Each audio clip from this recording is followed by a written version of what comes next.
സംസ്ഥാനത്തിന് താൽപര്യമില്ലെങ്കിൽ light metro പദ്ധതിയിൽ നിന്ന് പിന്മാറാൻ തയ്യാറാണെന്ന് ഡിഎംആർസി മുഖ്യ ഉപദേഷ്ടാവ് ഇ ശ്രീധരൻ. തനിക്ക് സംസ്ഥാനത്തിനോട് ചില പ്രതിബദ്ധത ഉള്ളതുകൊണ്ടാണ് പദ്ധതിയുമായി സഹകരിക്കുന്നത്. കച്ചവടമല്ല ലക്ഷ്യമെന്നും ഇ ശ്രീധരൻ പറഞ്ഞു.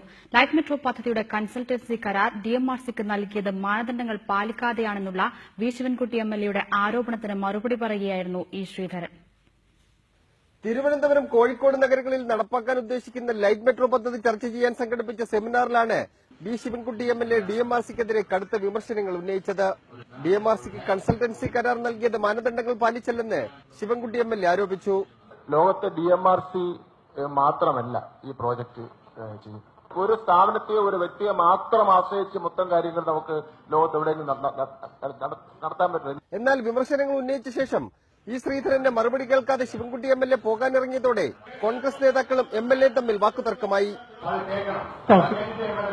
ഞാനിവിടെ ഇരിക്കണോ വേണ്ടേ ഇത്തരം കാര്യങ്ങൾ തീരുമാനിക്കുന്നത് മഹേശ്വരൻ നായരല്ല. തുടർന്ന് ഇടതു നേതാക്കൾ പരിപാടി ബഹിഷ്കരിച്ച് പുറത്തുപോയി. പിന്നാലെ ഇ ശ്രീധരൻ വി ശിവൻകുട്ടി എംഎൽഎക്ക് മറുപടി നൽകി. കേരളത്തിന് വേണ്ടെങ്കിൽ താനും ഡിഎംആർസിയും പദ്ധതിയിൽ നിന്ന് പിന്മാറാൻ തയ്യാറാണെന്നും ഇ ശ്രീധരൻ പറഞ്ഞു. DMRC has come forward only because of the pressure that has been accepted as by the Honorable Chief Minister. DMRC varnanna avashyamillenkil we are not at all interested. In fact, I belong to Kerala and I have a commitment to the state. This is no business for DMRC at all. PPP മോഡലിലല്ലാതെ കേന്ദ്ര സംസ്ഥാന സർക്കാരുകൾ സംയുക്തമായ പദ്ധതി നടപ്പാക്കണമെന്നും E Sreedharan ആവശ്യപ്പെട്ടു. Thiruvananthapuram development അതോറിറ്റിയാണ് seminar സംഘടിപ്പിച്ചത്. Reporter, Thiruvananthapuram.